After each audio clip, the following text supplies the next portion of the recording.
출애굽기 20장 4절부터 6절까지의 말씀입니다.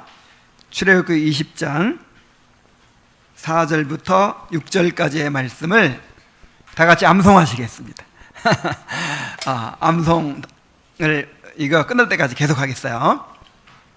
자, 시작. 너를 위하여 새긴 우상을 만들지 말고 위로 하늘에 있는 것이나 아래로 땅에 있는 것이나 땅 아래 물속에 있는 것에 어떤 형상도 만들지 말며 그것들에게 절하지 말며 그것들을 섬기지 말라. 나 내 하나님 여호와는 질투하는 하나님인즉 나를 미워하는 자의 죄를 갚되 아버지로부터 아들에게로 3, 4대까지 이르게 하거니와 나를 사랑하고 내 계명을 지키는 자에게는 1000대까지 은혜를 베푸느니라. 아멘. 이 계명이 굉장히 길죠. 이렇게 길게 말씀하신 것은 정말 우리가 쉽게 뭔가 이렇게 그 계명을 어기기 쉽다는 뜻이에요. 그래서 이 계명을 늘 암송하고 묵상하면서 이 계명의 뜻을 바로 알고 순종하게 될 수 있기를 바랍니다. 1계명에서 다른 신을 두지 말라 그렇게 말씀하셨는데 2계명에서는 형상을 만들지 말라. 이 형상은 하나님의 형상을 말하는 거예요. 하나님의 형상을 만들지 말라 이렇게 말씀하십니다. 언뜻 보면 1계명이나 2계명이나 같은 명령인 것처럼 보이죠. 그래서 로마 가톨릭이나 이 루터파에서는 한 계명으로 봅니다. 1계명과 2계명을. 그런데 명백히 달라요. 1계명은 그 예배의 대상을 말씀하신 것이고 2계명은 예배의 방법을 말씀하신 것이죠. 오직 하나님만을 예배하되 하나님이 계시하신 방법대로 예배하라는 것입니다.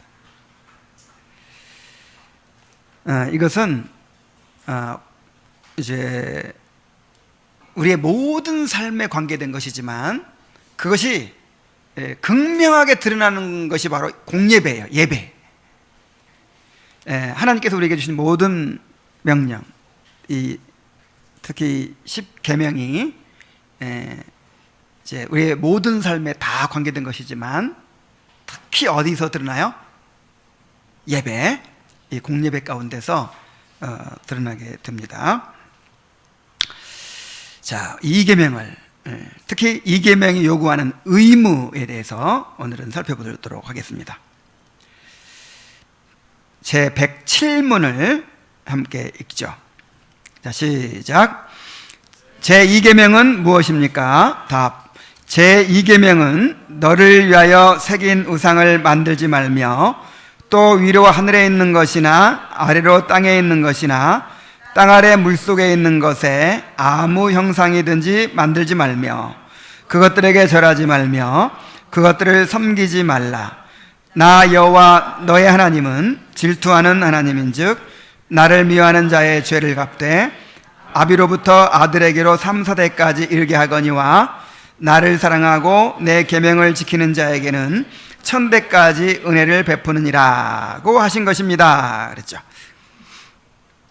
자, 하나님의 형상을 만들지 말라 하는 것이 이제 요지인데, 자, 하나님의 형상을 만드는 것이 왜 그렇게 중요한 문제가 될까요? 하나님의 형상을 딱 만들어 놓고 예배를 하면 더 좋지 않을까요? 여기다가 하나님의 형상을 딱 만들어 놓고 하나님의 형상을 만들어서는 안 되는 가장 중요한 이유는 하나님은 영이시기 때문입니다. 소요리문답 4문 안 잊어버리셨나요?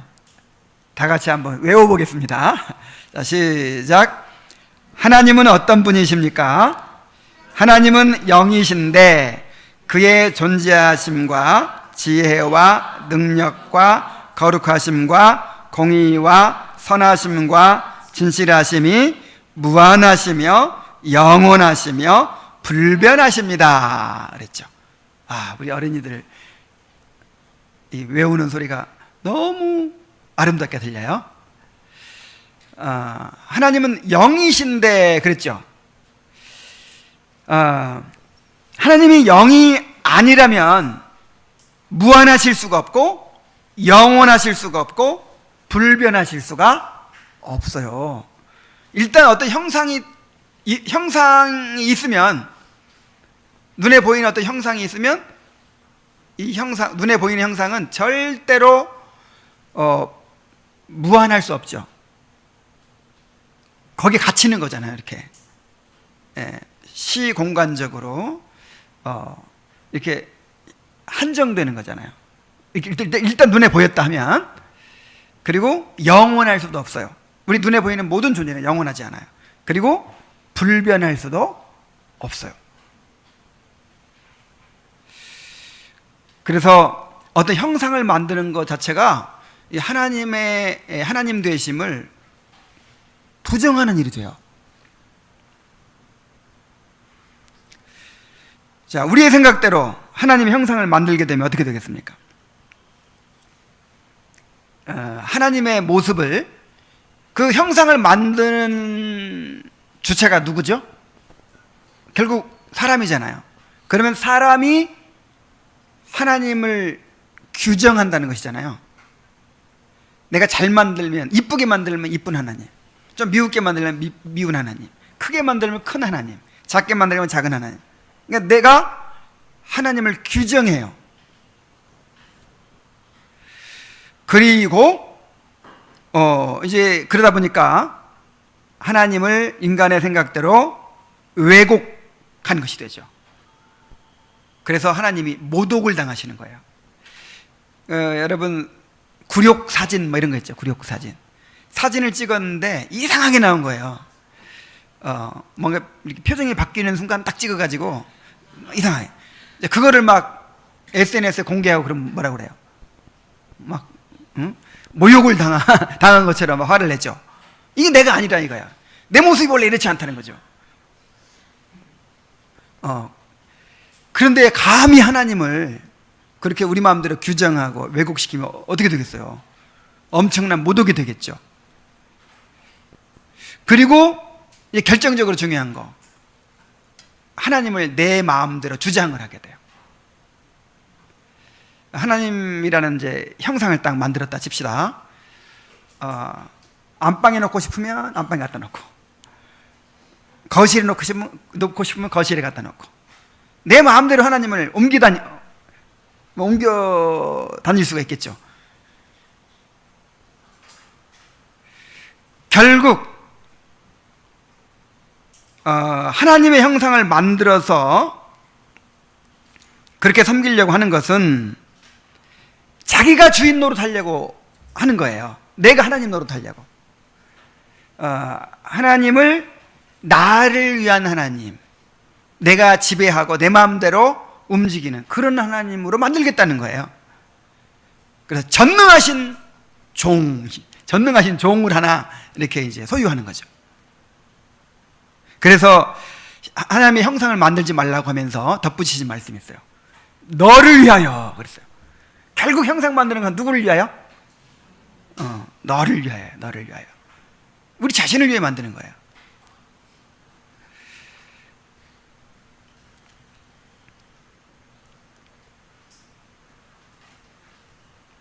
그리고 더 적극적인 면에서 하나님의 형상을 만들지 말라고 하신 이유는 오직 그리스도만이 유일하시고 참되신 하나님의 형상이기 때문입니다.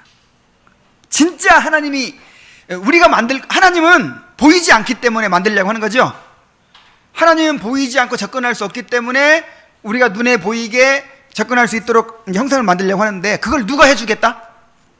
하나님이 자기가 그렇게 자신이 해주겠다는 거예요.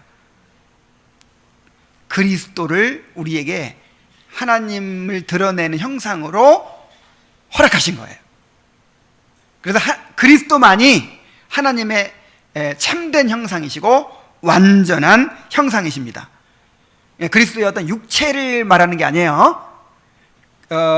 그리스도가 드러내신 성품, 또 계시하신 말씀, 그리스도의 인격과 사역, 이런 것이 다 하나님의 형상이에요.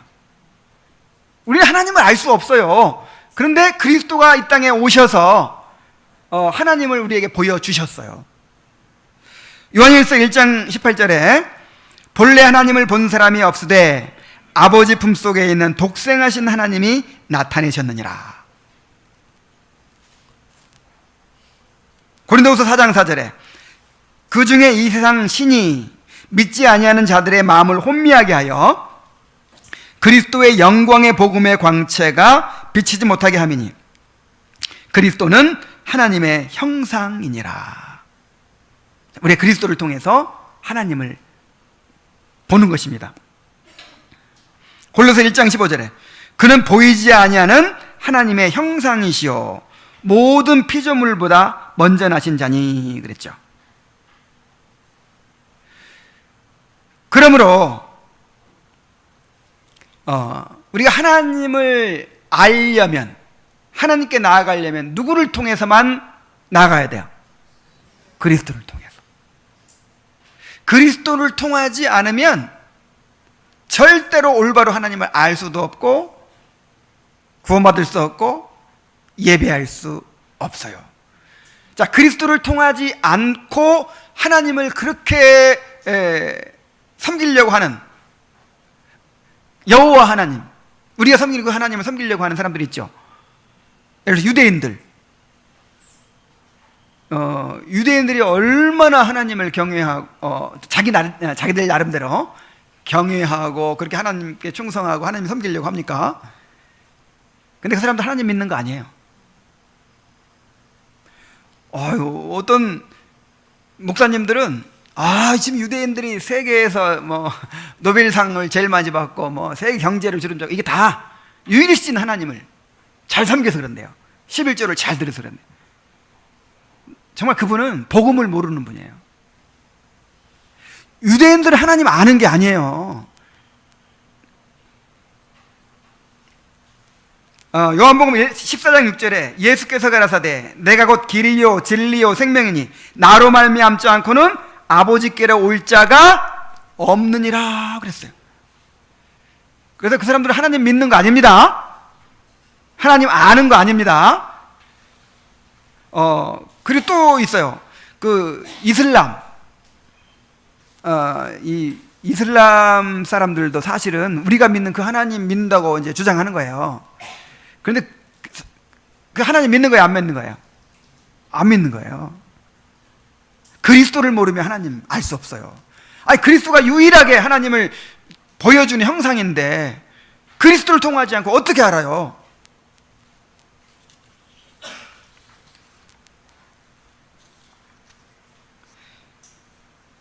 그리스도를 통해서만 구원을 받고 그리스도를 통해서만 하나님을 알게 되고 그리스도를 통해서만 하나님을 예배해야 하는 것입니다.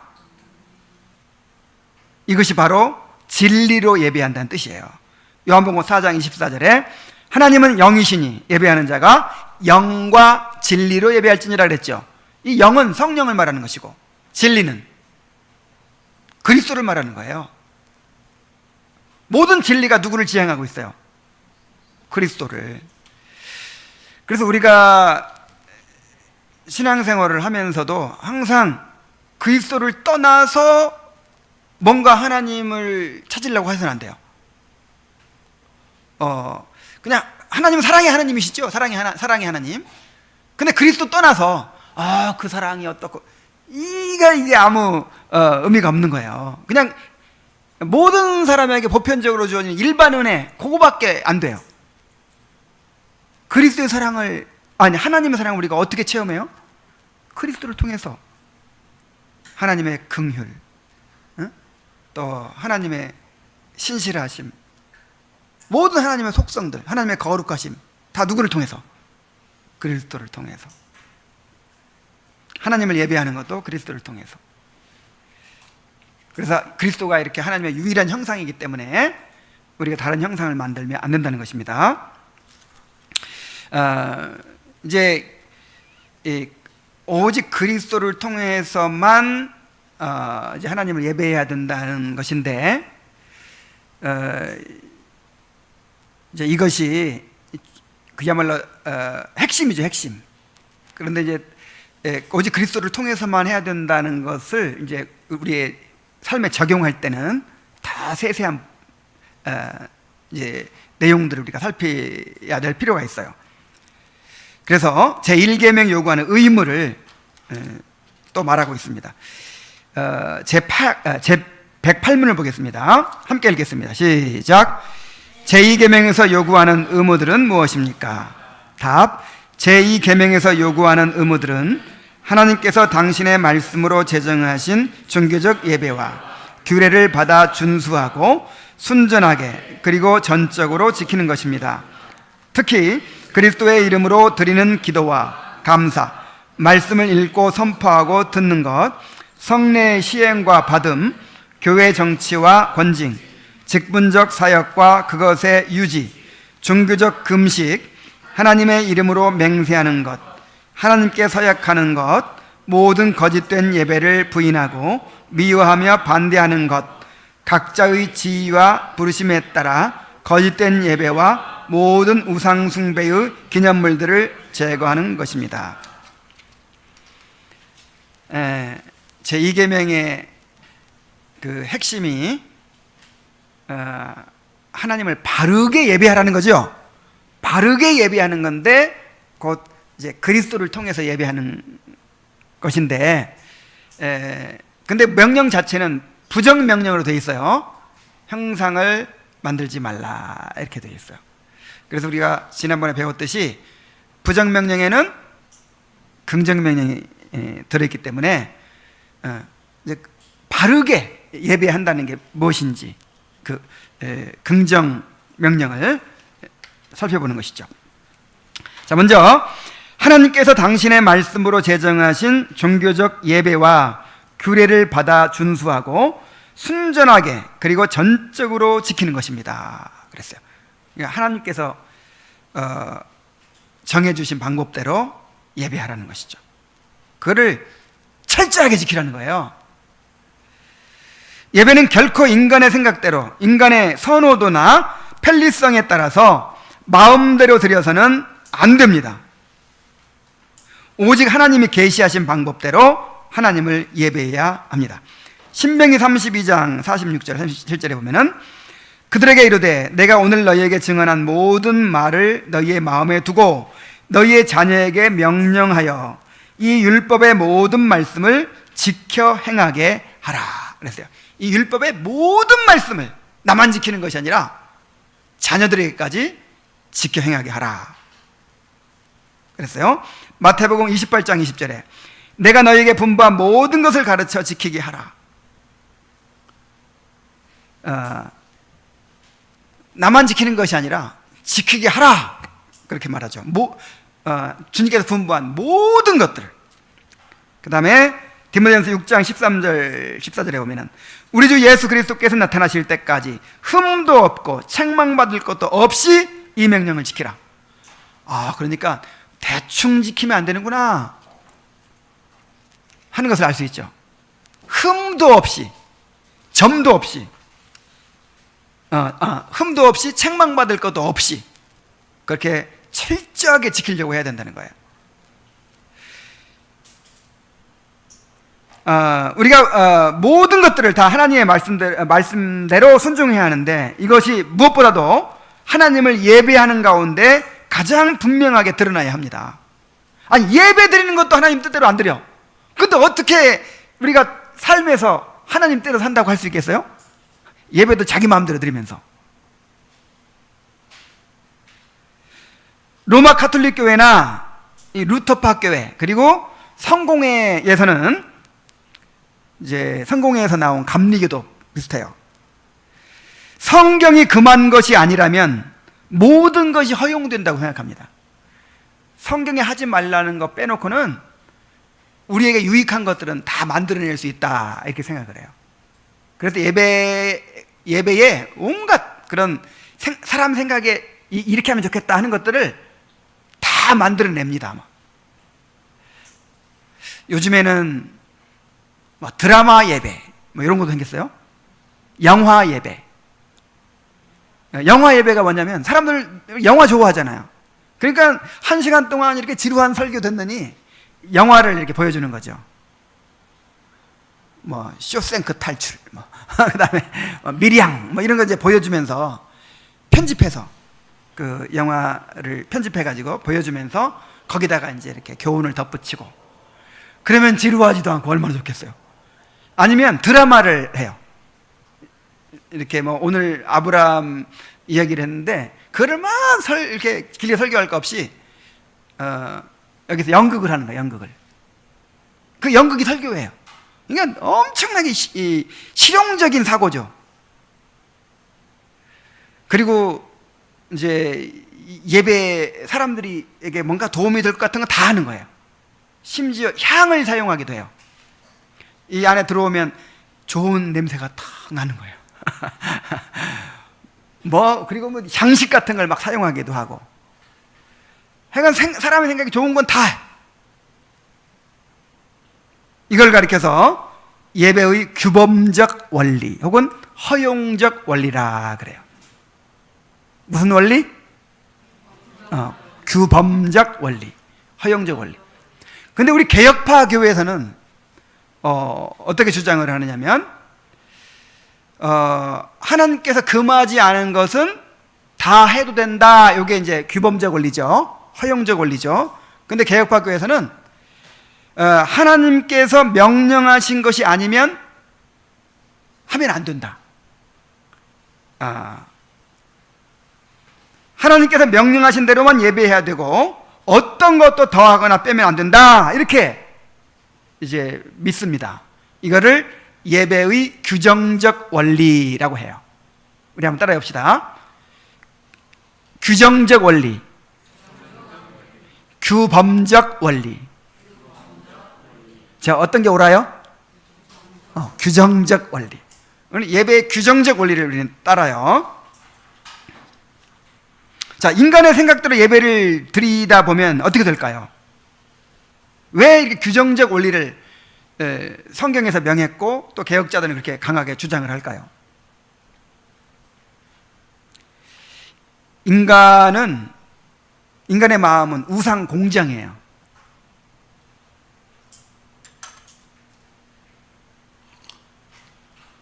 칼빈은 이렇게 얘기했습니다. 타락한 인간 속에 남아있는 종교성의 씨앗은 인간을 참다운 하나님께 인도하기보다 자기 욕구에 따라 하나님을 만들기 때문이며, 인간은 모두가 어머니 뱃속에서부터 우상 만들기 전문가로 준비되어 태어나기 때문이다. 자, 인간의 마음은 우상 공장이라 그랬고, 인간은 태어나면서부터 우상 만들기 전문가예요. 뭐든지 우상을 만들어버려요. 뭐든지. 심지어 예수님의 십자가, 그 십자가도 우상을 만들어버려요. 그래서 이 십자가를 왜 안 걸어요? 십자가를 걸지 않도록 이 장로교에서는 이미 총회에서 다 이렇게 정해 놓은 거예요. 총회에서 결의한 거예요. 이거는 원래 개혁자들이 다 떼버렸거든요. 사람은 우상 공장이고 우상 만들기 전문가이기 때문에 여기다 십자가를 딱 걸어놓고 불까지 은은하게 켜놓고 막 그러면 우와, 뭔가 있는 것처럼 보여요. 그래서 그런 거 다 떼버리는 거예요. 목사가 거룩한 가운을 딱 입고 이러면 훨씬 더 축도가 막 다가오겠죠. 근데 그렇게 안 하는 거예요. 왜 그래요? 권위가 어디서 나와요? 말씀에서 나와요. 근데 이 우상 만들기 전문가들은 이 우상 공장들은 뭔가 이렇게 마음을 빼앗는 것이 어떤 것이 있으면요, 이제 그리스도께로부터 말씀으로부터 그 글로 딱 나뉘는 거예요. 우리 목사님은 그 축도가 마음을 막 원나로라 나 한참 동안 열등감에 빠졌어요. 내 목소리는 왜 이렇게 카리스마가 없고 막 성도들이 그러는 거예요. 뭐 어떤 목사님은 한번 기도를 해주면 그냥 와, 막 그냥 은혜가 저절로 막 온대요. 축도를 한번 하면 그냥 막 그냥 복이 쏟아지는 것처럼 느껴진대요. 지금 벌써 문제가 생긴 거예요.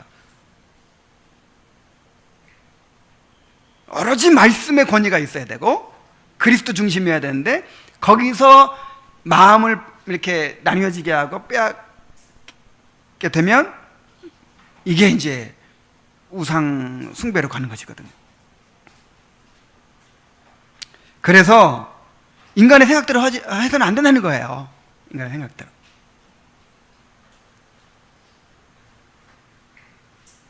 하나님은 하나님을 그릇되게 예배하는 자들에게 진노하십니다. 그리고 바르게 예배하는 자들을 복 주십니다. 그래서 이 계명에는 이 말씀이 첨가되어 있어요. 나 내 하나님 여호와는 질투하는 하나님인즉. 여러분, 질투할 때가 제일 무섭죠? 화나는 걸 말하는 거예요. 나한테 와야 될 사랑이 다른 대상에게 막 가는 거예요. 그러면 화가 나죠. 분노하게 되죠. 그래서 하나님은 이 우상 숭배에 대해서 진노하신다는 거예요. 오직 그리스도 중심, 말씀 중심의 예배가 되어야 되는데 거기서 자꾸 이렇게 빗나가게 되는 거, 다른 대상에 향해지는 거,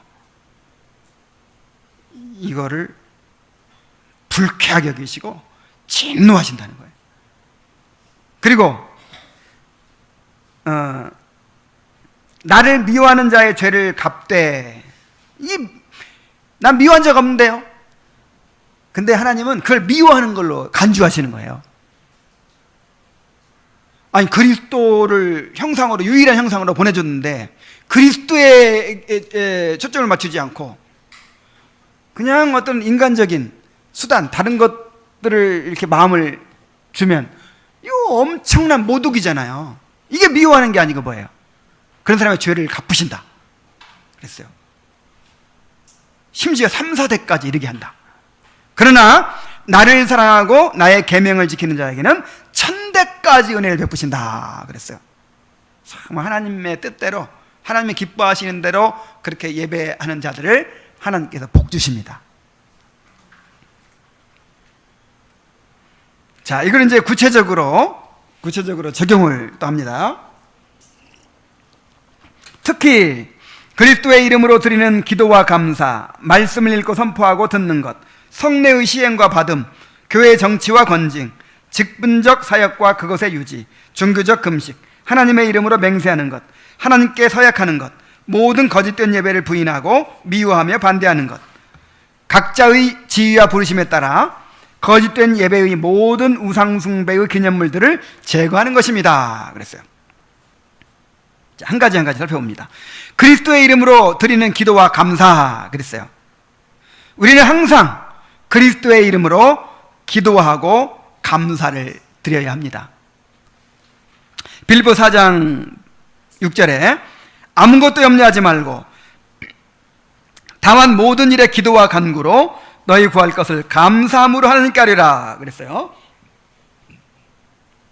에베소 5장 20절에 범사의 우리 주 예수 그리스도의 이름으로 항상 아버지 하나님께 감사하라 그랬어요. 옛날 성소에 보면 향단이라는 게 있어요. 그 향단에서는 항상 향이 올라가야 돼요. 항상. 그런데 지금은 성전이 어디죠? 바로 이 교회가 성전이고 우리 성도들의 마음이 성전이죠. 그 성전에서 항상 뭐가 올라가야 돼요? 이제 하나님 앞에 향이 올라가야 되는데 그 향이 뭐냐면 기도와 감사예요.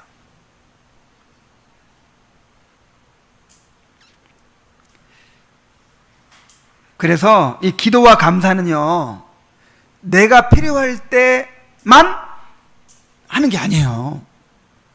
내 상황이 어떻든지, 내 마음이 어떻든지, 내가 어떤 처지에 있든지 기도와 감사의 의무가 있는 거예요. 여러분, 어른을 만났다고 합시다. 길에서 그러면 내 기분에 따라, 내 필요에 따라 인사를 하나요? 내 기분이 어떻든지, 내 상황이 어떻든지 예를 갖춰야 되죠.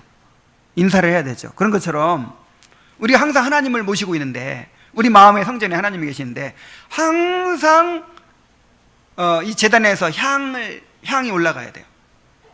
아, 오늘은 내가 바빠서, 오늘은 내가 그럴 기분이 아니야.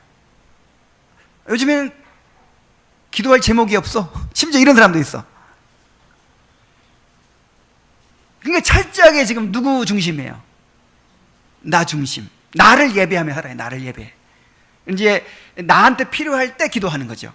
내 만족을 얻고자 할 때, 마음 평안하고자 할 때 하는 거죠. 그게 아니에요.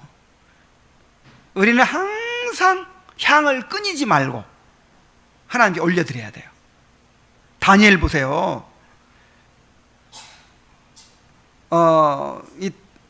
다른 신에게 기도하면 사자굴에 던져놓는다는 그 법령이 선포되었는데도 불구하고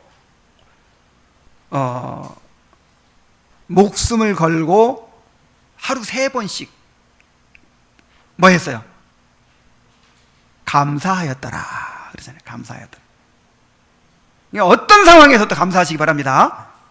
욥을 보세요. 욥 하루아침에 모든 재산을 잃고 자식들 다 죽었는데 그 상황에서 뭐예요? 이 의무를 다하는 거예요. 하나님 앞에. 가져가신 분, 주신 분도 하나님이시죠. 가져가신 분도 하나님이시니 하나님은 찬양받으실지로다.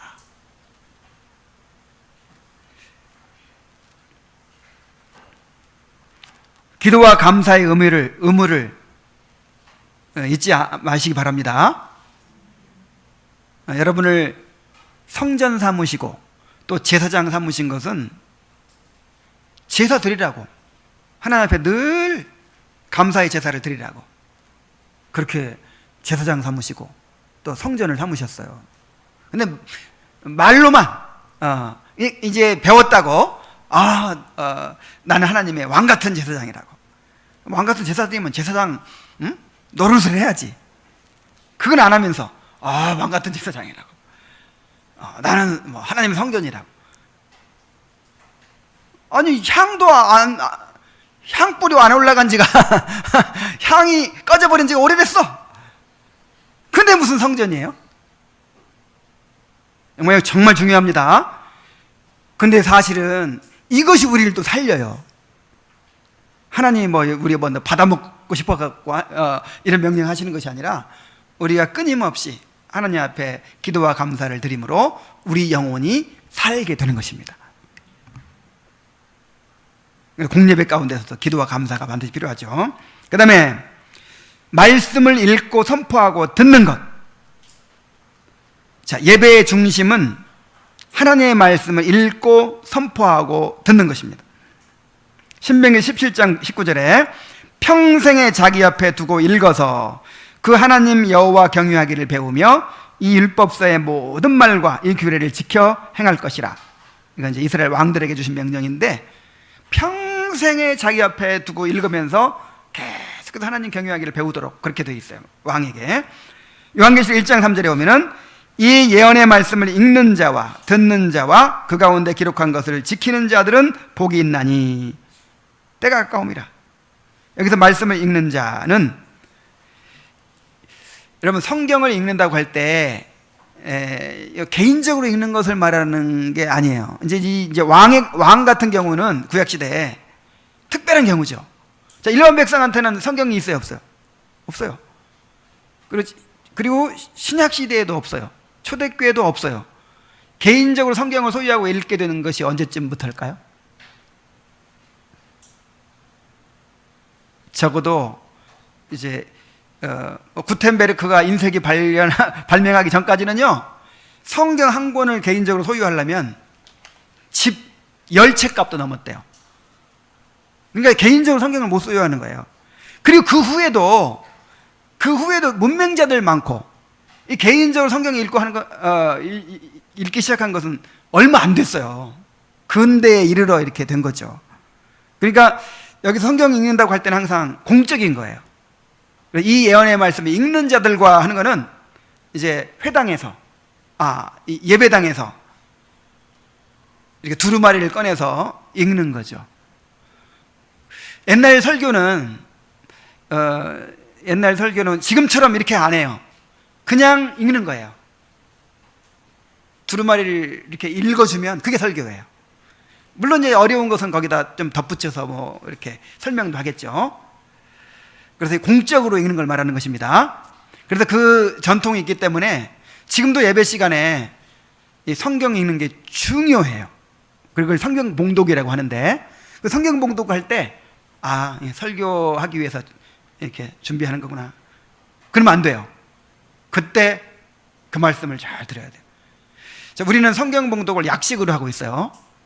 이걸 제대로 이렇게 갖춰서 하려면 구약 한 장 읽고 신약 한 장 읽고 이걸 해야 돼요. 근데 너무 시간이 많이 가니까 그냥 이제 성경 본문 읽는 걸로 지금 이렇게 하고 있는데,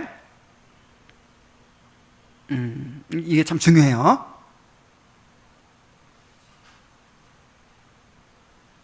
그다음 그래서 읽는 자들과 할 때 이거를 설교라고 생각해도 돼요. 설교. 그 다음에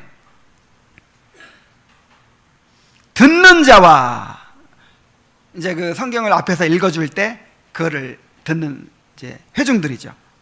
그리고 그 가운데 기록한 것을 지키는 자는 복이 있나니 때가 가까움이라 그랬죠. 디모데후서 4장 2절에 너는 말씀을 전파하라. 때를 얻든지 못 얻든지 항상 힘쓰라. 범사에 오래 참과 가르침으로 경책하며 경계하며 권하라. 그래서 말씀을 전파하라고 할 때 뭐 예수 믿으세요, 뭐 우리 교회 한번 나오세요, 이런 걸 말하는 게 아니고, 이제 목사, 디모데가 목사잖아요. 이렇게 교회에서 말씀을 선포하는 걸 가리키는 거예요. 전파하다 이 말이. 그 성경에서 전도라는 말이 나올 때, 또 이 전파한다 이런 말이 나올 때, 이게 설교입니다. 설교라는 뜻이에요.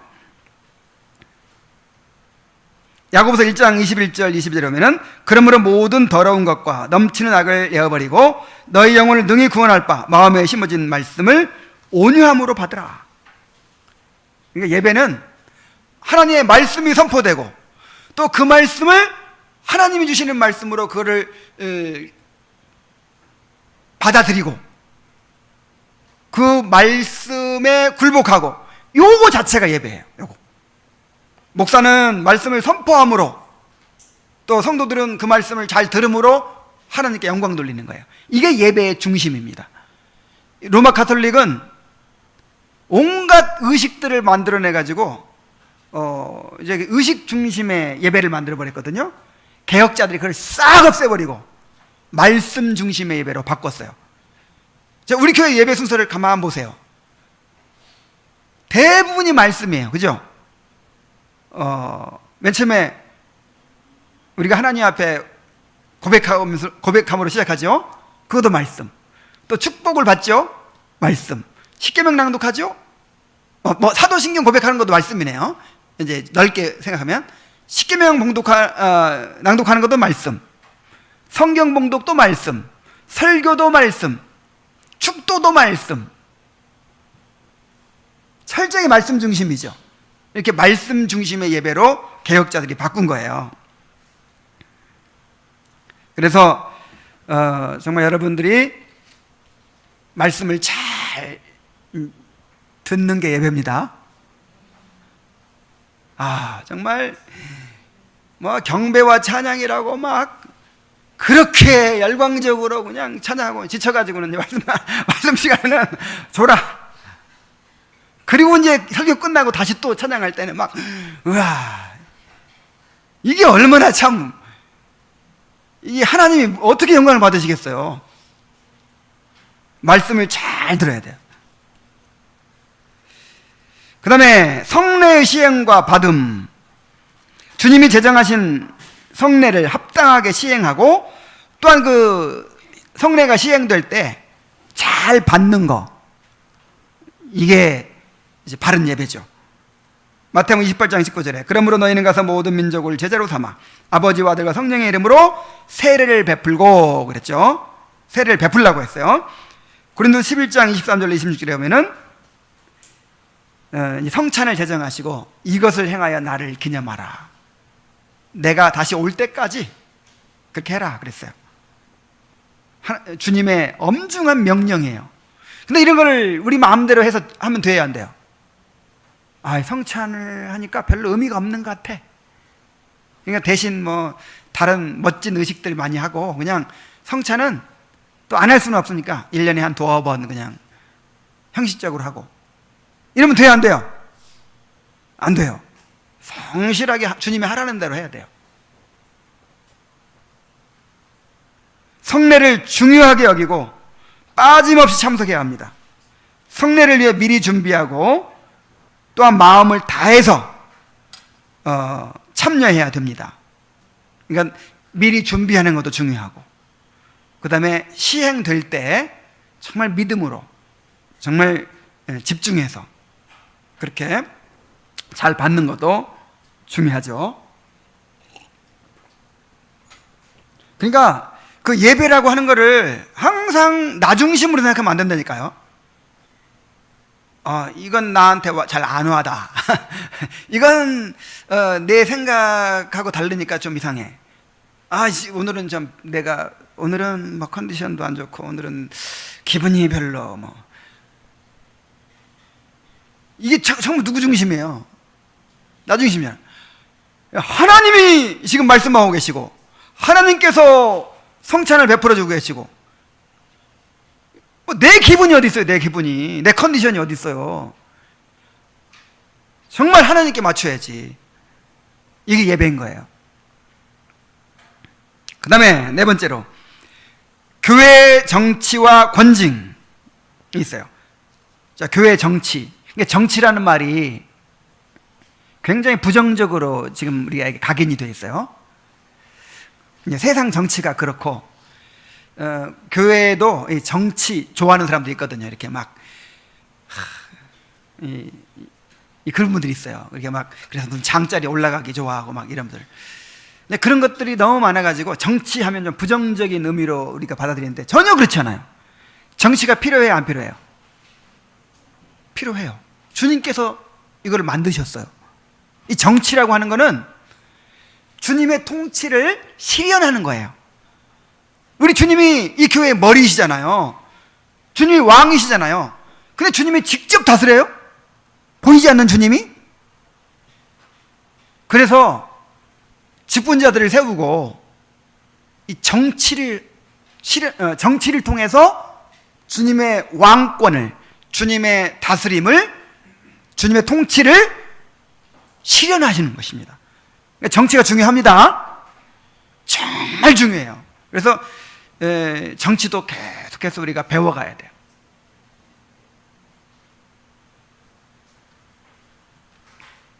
그리고 권징이 신실하게 시행되도록 해야 됩니다.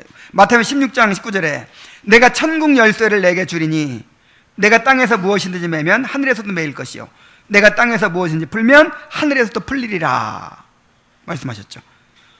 왜 천국 열쇠를 교회에 맡기셨겠어요? 교회에서 천국 문 열고 닫으라는 거예요. 말씀의 선포를 통해서, 권징을 통해서. 천국 열쇠를 그냥 장롱 속에 넣어버리고 그러면 안 되겠죠. 계속해서 열고 닫고 막 해야죠. 그래야 하나님 나라가 부흥하게 되겠죠. 마태복음 18장 15절 17절 내 형제가 죄를 범하거든 가서 너와 그 사람과만 상대하여 권고하라. 만일 들으면 내가 내 형제를 얻은 것이요 만일 듣지 않거든 한두 사람을 데리고 와서 두세 증인의 입으로 말마다 확증하게 하라. 만일 그들의 말도 듣지 않거든 교회의 말하고 교회의 말도 듣지 않거든 이방인과 세리와 같이 여기라. 일단 성도 간에 늘 상호 권징이 있어야 돼요. 그래서 이거 항상 나만 생각하면 안 된다니까요. 우리가 함께 교회를 세워가기 때문에 책임감을 가져야 돼요. 그래서 어떤 형제가 삼위일체에 대해서 이단적인 사상을 가지고 있어. 그리고 자꾸만 이렇게 얘기를 하고 그래요. 그러면 가만히 있으면 돼요, 안 돼요? 그거 이렇게 반드시 이제 해결해야 돼요. 어떤 방법으로든지. 어떤 사람이 계속 죄에 빠져 있어요. 그 내 일이 아니라고 내버려두면 안 돼. 그 반드시 책임감을 가지고 해결해야 돼요. 근데 어떻게 하느냐? 처음에는 개인적으로 가서 고민 안 하는 거예요. 그리고 안 들으면 한두 사람 데리고 가가지고 함께 고민하는 거예요. 그래도 안 되면 이제 공적으로 처리해야 돼요. 이건 이제 사적 권징이 아니라 공적 권징이 필요한 일이에요. 그렇게 해서 교회의 거룩함을 보존해 가야 합니다.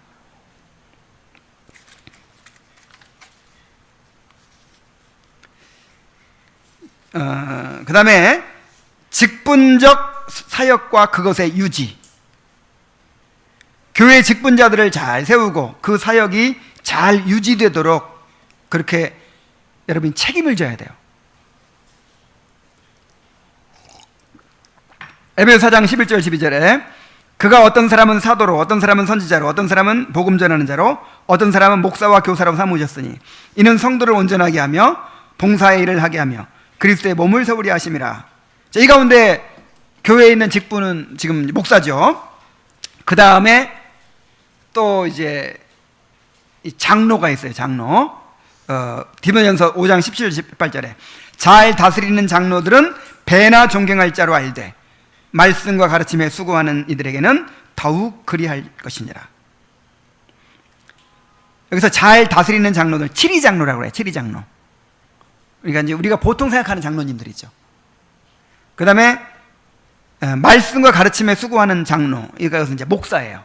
가르치는 장로. 그래서 치리장로, 그 다음에 가르치는 장로, 다스리는 장로, 가르치는 장로, 이렇게 구분되는 것입니다.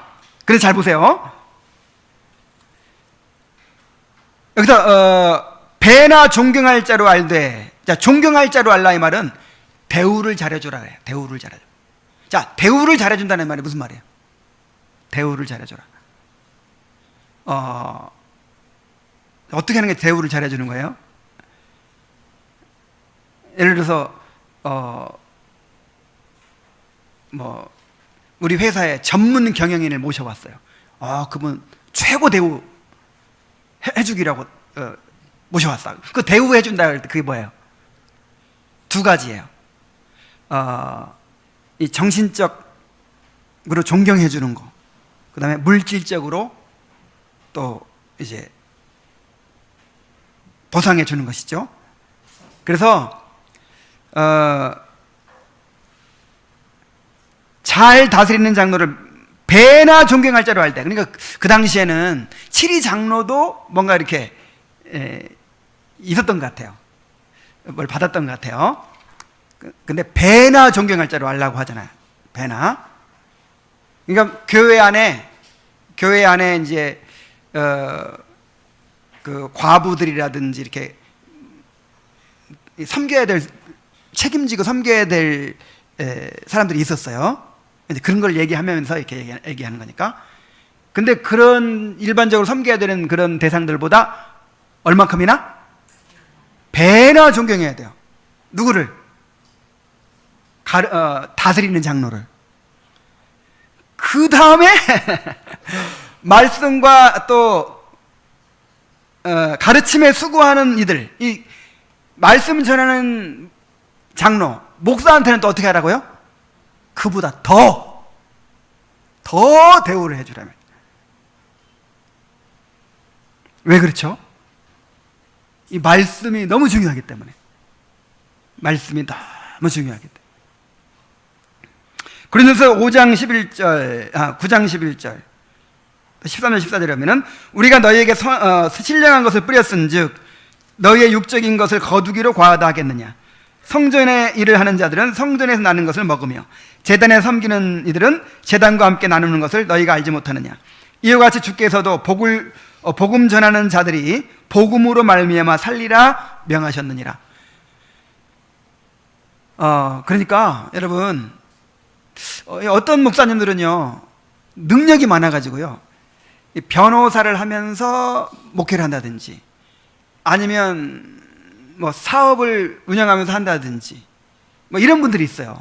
그런 분들은 뭐 교회에서 뭐 이렇게 받질 않아도 이제 자기 그것이 유지되기 때문에 참 좋은 것 같죠. 근데 이게 하나님의 방법이 아니라는 거예요. 반드시 이렇게 신령한 것을 뿌리는 사람들은 물질적인 것으로 받도록 그렇게 만드셨어요. 성도들은 목사에게 영적으로 의존하고, 또 목사는 성도들에게 물질적으로 의존하고, 이렇게 만들어놨다 이 말이에요. 예를 들어서 이제 국교가 있는 나라들 있죠. 지금도 아마 독일 같은 데는 루터교가 국교일 거예요. 그런 데는 교인들 헌금 거의 안 합니다. 안 해도 교회가 유지돼요. 왜냐하면 종교세를 내면 나라에서 교회가 예배당 필요하면 예배당 지어줘. 나라에서 다 월급이 나와요. 운영비가 다 나와. 우리도 그러면 얼마나 좋겠어요. 나라에서 목사 월급 다 주고 예배당 지어주고 막 이렇게 하면 교회가 막 얼마나 부흥하겠어요. 그럴까요? 완전히 다 죽었어요. 그런 교회들은 다 죽었어요. 생명력을 완전히 잃어버렸어요. 왜냐하면 내가 헌신할 필요가 없잖아요. 서로 책임지는 관계가 아니잖아요. 그래서 이거는 정말 주님이 이거는 정말 우리 교회를 위해서 그렇게 만들어 놓으신 거예요. 그래서 그 직분자들을 잘 세우고 그 직분적 사역이 잘 유지되도록 하는 책임이 누구한테 있다? 성도들한테 있습니다. 그 책임을 감당을 하는 것이 이계명을 순종하는 일이에요. 이계명에서 명령하는 일이라 이 말이에요. 그 다음에 종교적 금식, 때로는 특별한 금식과 기도의 시간을 정하고 지켜야 됩니다. 요엘서 2장 12절 13절에 보면은 여호와의 말씀에 너희는 이제라도 금식하고 울며 애통하고 마음을 다하여 내게로 돌아오라 하셨나니 너희는 옷을 찢지 말고 마음을 찢고 너희 하나님 여호와께로 돌아올지어다.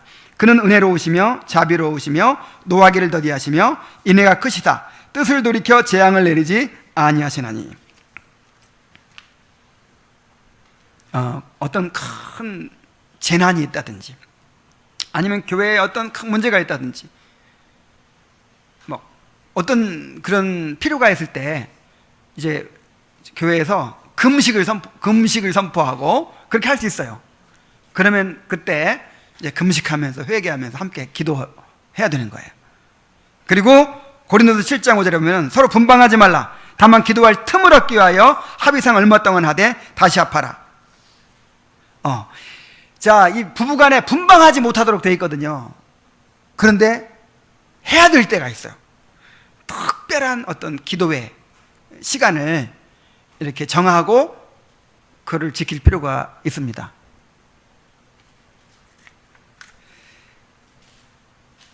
그래서 이 금식도 필요한 거예요. 이런 것들을 너무 형식적으로 하고 막 그렇게 자기 의의가 되고 막 이런 것들을 막 이제 비판하고 하다 보니까 이제 아예 그냥 금식 자체를 버리고 이러면 안 되는 거예요. 때때로 금식하세요. 금식하면서 정말 하나님 앞에 자기를 낮추고 회개하고 기도할 필요가 우리에게 있습니다. 그리고 하나님의 이름으로 맹세하는 것. 자, 필요할 경우 하나님의 이름으로 맹세하고 지켜야 됩니다. 신명기 6장 13절에 내 하나님 여호와를 경외하며 그를 섬기며 그의 이름으로 맹세할 것이니라. 주님께서 맹세하지 말라 그랬죠. 그럼 왜 그렇게 말씀하신 거예요? 너무 헛된 맹세를 막 많이 하니까 아무것도 아닌 거 가지고 막 맹세를 해요. 그리고 지키지도 않아. 그러니까 맹세하지 말라 그러셨지, 실제로는 맹세해야 돼요, 안 해야 돼요? 해야 돼요. 하나님의 이름으로 맹세하는 것이 하나님께 영광 돌리는 길입니다. 어떤 경우에 맹세를 합니까? 결혼 서약, 이것도 맹세예요. 하나님 앞에 서약한 거죠. 그리고 지키는 거예요, 하나님 때문에. 그럼 누가 영광 받아요? 이거 그냥 근데 내가 맹세했지. 하나님의 이름으로 맹세했지. 죽을 때까지 지켜야지. 이게 얼마나 귀해요. 나 같으면 안 지켜. 내 마음과 같으면 안 지킬 텐데 하나님 앞에 맹세했기 때문에 하나님을 생각해서 지키는 거예요. 하나님께서 영광 받으시겠죠. 또 우리 교회에서 정교인 서약하죠. 여러분 정교인 서약했죠? 서약 잊어버리면 안 돼요. 정말 이 교회를 책임지겠다고 그리고 엄청난 서약을 지금 했는데 그 맹세 잃어버리면 안 돼요. 잊어버리면. 그 맹세를 누가 앞에서 했어요? 하나님 앞에서 했어요. 교회를 상대로. 그래서 정말 그걸 지켜가야 돼요. 뭐 이런 실제로 맹세할 일들이 많이 있어요. 임직서약 이런 거. 나중에 임직서약도 할 텐데 그것도 맹세거든요. 일종의 맹세. 자, 그다음에 하나님께 서약하는 것. 이사야 19장 21절. 여호와께서 자기를 애굽에 알게 하시리니 그날에 애굽이 여호와를 알고 제물과 예물을 그에게 드리고 경배할 것이요 여호와께 서원하고 그대로 행하리라. 시편 76편 11절. 너희는 너희 하나님께 서원하고 갚으라. 사방에 있는 모든 사람도 마땅히 경외할 이에게 예물을 드릴지니라. 자, 맹세나 서약이나 하나님께 서약하는 거나 비슷한 것 같죠? 근데 맹세는 사람에게 하는 거예요. 하나님의 이름을 걸고 누구한테? 서약은, 하나님께 서약은 하나님께 약속을 드리는 거예요. 하나님께. 그래서 하나님께 서원하고, 이걸 이제 서원이라는 말로 표현하죠. 서원하고 또 그대로 지키는 거예요. 이것도 하나님께 영광 돌리는 예배가 됩니다. 자, 모든 거짓된 예배를 부인하고 미워하고 반대하는 것. 자, 거짓된 예배가 뭡니까?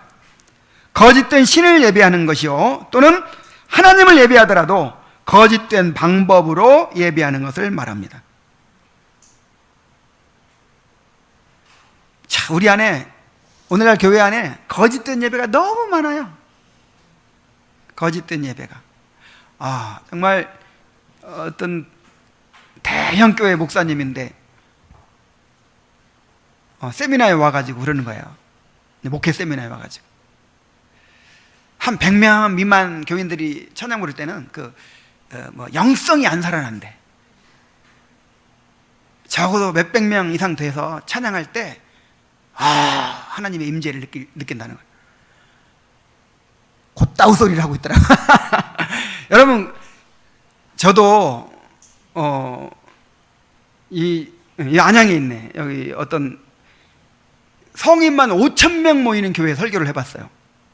설교를 끝나고 축도를 딱 하니까 5,000명이서 살아계신 주 하면서 그냥 음악과 함께 5,000명이나 손들고 찬양을 하는데, 우와.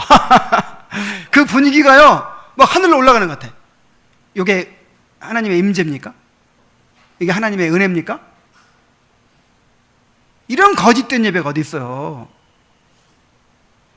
그냥 어떤 이런 외적인 조건에 따라서 분위기를 막 조장하고 만들어가지고 이게 하나님의 은혜라는 거야.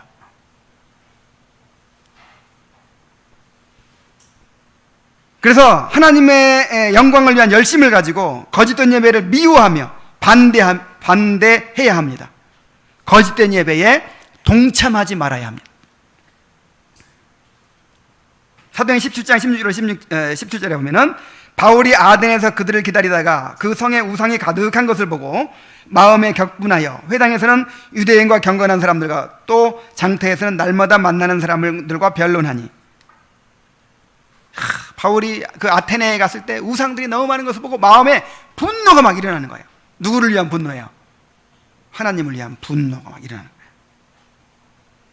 신명기 16장 4절. 그 이래 동안에는 내 모든 지경 가운데서 누룩이 보이지 않게 할 것이요 또 내가 첫날 해질 때 제사 드린 고기를 밤을 지내 아침까지 두지 말 것이며.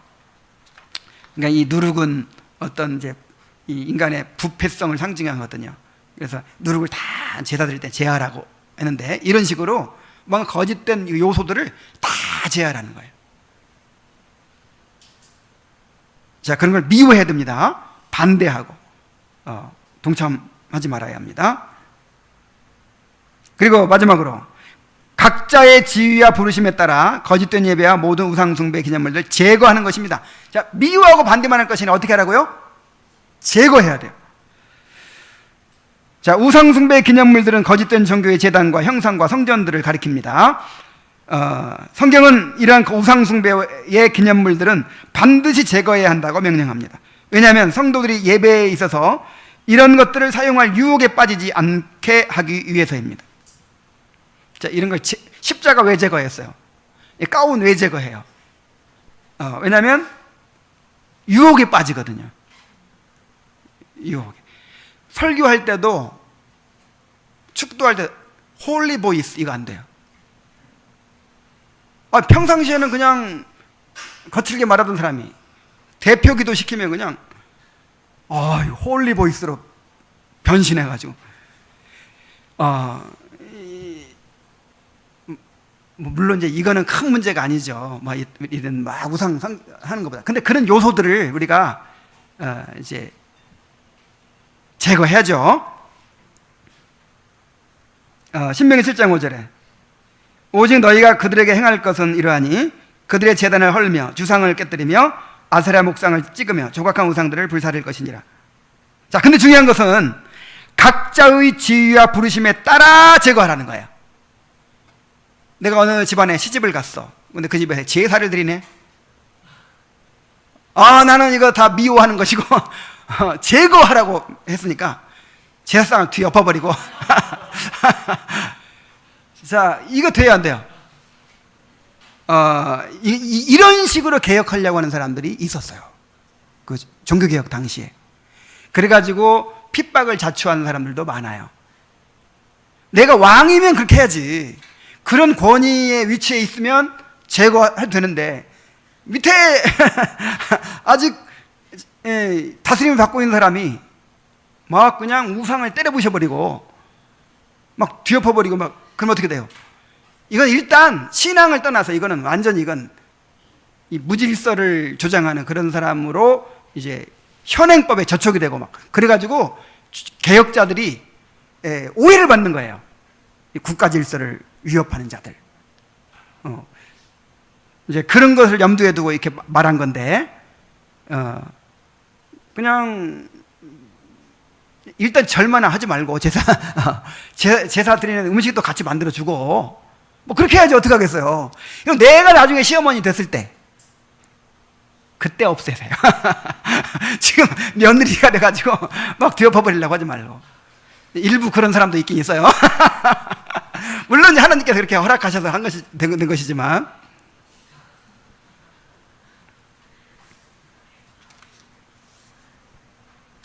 자, 결론.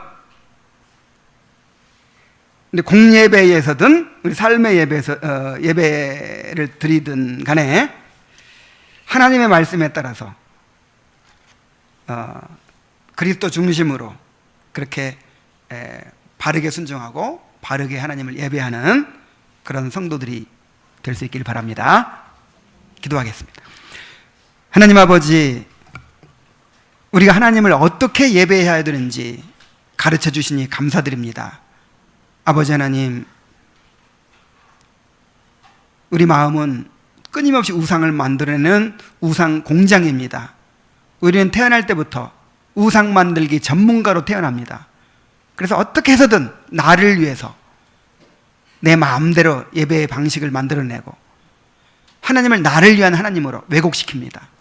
아버지 하나님, 우리가 이러한 죄에 빠지지 않을 수 있도록 도와주옵소서.